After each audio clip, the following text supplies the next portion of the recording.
I upload daily NBA content on this channel, so if that is something that interests you, then subscribe. Also drop a like on this video. It only takes 1 second and it makes a massive difference. Also, real quick, as you probably noticed yesterday, my most recent video is episode 1 of a My GM series that I am starting. Episode 1, if you haven't watched it yet, it's the only one that's going to be on this channel. The following episodes are over on my second channel, or I guess my third channel, which is my gaming channel. Episode 2 is on there right now. I did a realistic style, and it's really in-depth, so if you like overanalyzing basketball, then you're going to like that series, so I would really appreciate it if you checked it out. It's one of the most fun things that I ever do on YouTube, so go watch it. But with that out of the way, today we are talking about who the best player of the 2020s will be, or I guess speculating on it. So I guess right out of the gate, you just got to lock down some candidates and knock a few guys out as well. So obviously guys like LeBron James and James Harden and Steph Curry, even though they're going to play a good amount in the 2020s, and I'm sure their names are going to be up there with some of the best for the decade at the end, similar to how Kobe was for the best players of the 2010s, even though he was only really good for 3 years of the 2010s. Even though that's the case, they are going to be in that conversation for among the best, but I don't see LeBron being the best player of the 2020s because, I mean, he's 35 years old. Unless he's dominating the league at 45, which he'd still be good, but I don't know about dominating at 45. He's not going to be number one.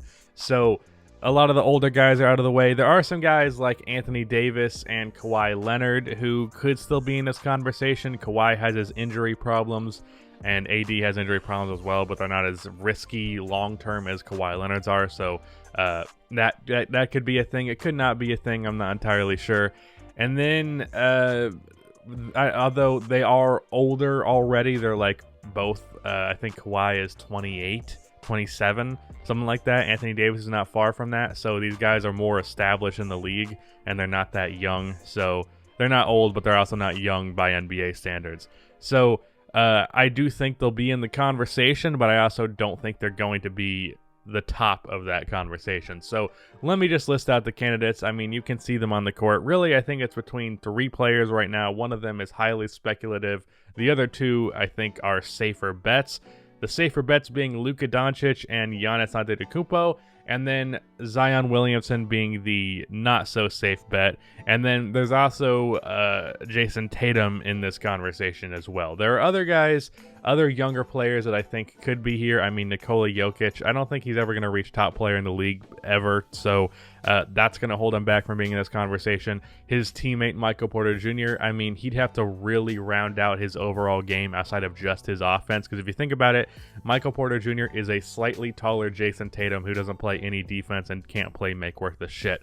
So he's just a worse version of Jason Tatum, which is still a very good player, but I can't imagine him being better than Jason Tatum in his prime. But let's talk about these 4 players specifically and what they could be for the 2020s. Also, I should mention, I'm sure there are players coming in the draft, like I've heard like Amani Bates is going to be very good, but I'm not going to project about what player could be the best of the 2020s if they're not in the NBA right now. I mean, there's a chance that some guy is drafted and he's one of the 3 greatest players of all time in the 2020s in the next 2 or 3 drafts, but I don't know about that right now, and none of us know about that right now, so I'm not going to speculate on that. Let's first talk about Zion Williamson, because he is easily the biggest wild card here. Of course, he has incredible talent and incredible athleticism, and he very much has the foundation to be one of the most dominant offensive players in NBA history. Unfortunately, however, he is bad at defense when he was expected to be a good defender in the NBA, and he just has not been. And if I recall correctly, he was pretty good at defense at Duke. And then B, health issues and weight issues. So he looked horrible in the bubble. I mean, he still played pretty well statistically, but he looked gassed after like 2 minutes on the court, pretty much in every game he was in, and that was very concerning. And because of that, I just need to see more from him before I am going to declare him to be the future best player of the 2020s. I'm going to need to see more from him before making that bet. So Zion, I can eliminate from this conversation. Then if we can talk about Luka, I think he is probably my favorite candidate for this one. Between him, Tatum, and Giannis. Tatum, I just think, even though he is obviously very good and his offense is very good and his defense is very good, I just question if his overall offensive game can be best player in the league offensive game, if that makes sense. And his defense is obviously great, but I just think Luka is a better offensive player than Tatum, and I think that's going to persist throughout the entirety of the 2020s. So I don't think that Tatum's going to be able to pass Luka in that conversation. Then as for Giannis, while Giannis has the perfect all-around game outside of shooting the ball, that difference in shooting the ball is really a significant difference. Now, Giannis, I believe, is 24, 25 years old, and over the next 10 years, we could see him develop somewhat of a jump shot. We saw that happen with LeBron James when he came into his career. He was a horrible shooter, and now he's a pretty decent one. It took a while to get there, but it did eventually happen. That could happen with Giannis, especially with him being willing to take the attempts. But assuming that he is just not a great three-point shooter and just a pretty below average one for the next coming decade, I would not be surprised if Luka eclipsed him. And then I guess I've kind of made it clear who my pick here is of Luka Doncic. I do believe that there is some flaws with his game that could hold him back as well in this conversation. Of course, defensively, he's not all that. Of the top three guys here, Jason Tatum is a pretty good defensive player. I'd say borderline all defensive team selection defensive player, one of the best off-ball defensive players and defensive playmakers that I have seen. And Giannis, I believe and have believed for a while, is the best defensive player in the NBA because of his ability to guard all 5 positions, cover the entire court on one possession, protect the paint while also defending the perimeter at an elite level. His versatility on that end, combined with his athleticism and size, which is partially why he has that versatility, but all of the different factors of Giannis's defense come together, makes him the best defensive player in the league, in my opinion. And because of that, Giannis is really going to carry the defense. I would confidently say he's going to be the best defensive player of the 2020s, but when it comes down to the offense, with what we've seen with him in the playoffs thus far, due to his lack of a jump shot and his over-reliance on barreling to the paint and not really having any offensive ability outside of that, especially in the half-court set, it seems like he's kind of limited to be a little bit of a playoff underperformer just by the nature of his game. Whereas with Luka Doncic, with him being a perimeter guy who creates his offense obviously on the perimeter, and him being an elite playmaker, one of the 10 best in the league by far, because of that, I don't think he's really going to get shut down in a playoff series. I mean, we saw in round 1 versus the Los Angeles Clippers. That team had Kawhi and Paul George on him for most of that series, and he just cooked. It did not matter what the defense threw at him. This was the best, even though people like to shit on the Clippers, no denying this is the best perimeter defensive team in the league. And Luka Doncic was unbothered, completely unbothered.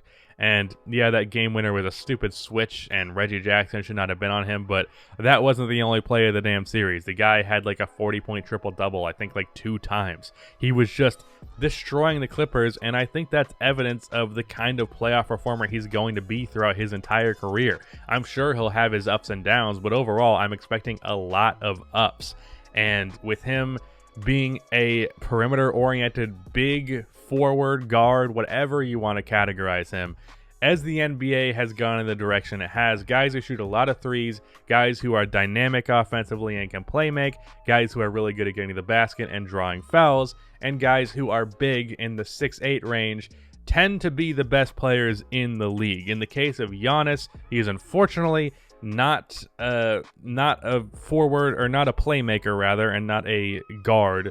So his game can be limited by more modern, like what the best players in the league tend to be and what the winning players tend to be. We've seen that with Kawhi and LeBron. Steph is the outlier there as a point guard. But generally, forwards, specifically small forwards with guard skills, tend to be the guys who end up being on top of the league and leading their team to championships. And that gets Luka there. And then as for Jason Tatum, even though his playmaking has improved, I think his playmaking just isn't there quite enough, and I do think that Luka is a better scorer regardless. On top of that, it is very early, so this could very well be something that goes away after a while.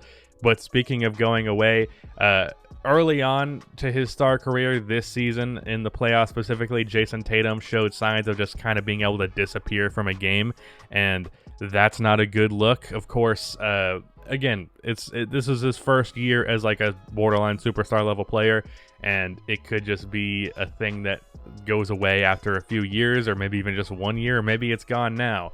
But his falling out of games and just kind of just being there thing concerns me. It's kind of a similar thing to Paul George, but at least he wasn't, shooting like 0 for 10 in that scenario. But Jason Tatum, I just don't believe he is, even though I think he's going to be one of the 5 best players of the 2020s, definitely. I just don't think he's quite that level, and I don't think he will be quite that level. And then Giannis, I think his offense is limited. Zion Williamson very well could be the best player of the 2020s. We just need to see more from him. Even then, I'd probably put my money on Luka Doncic, and overall, I'm putting all of my money on Luka Doncic. Again, if you want to go check out that MyGM series, I really enjoy doing those, so if you could go watch those, I would appreciate it. And again, even though it's 2K content, and you might not like watching 2K content, I'm not someone who enjoys 2K content, but I always enjoyed these style of MyGM videos back when Funky Diabetic was doing them, and he doesn't do them anymore, and I don't know anyone else that does them, so I guess I'm the only guy left. And if that's the kind of content that you would enjoy, I know I enjoyed it back when those guys were doing it. So go subscribe to the second channel. Go watch episode 1 on this channel. That is the end of this video. Please be sure to like and subscribe for more NBA content like this, and cue the outro music.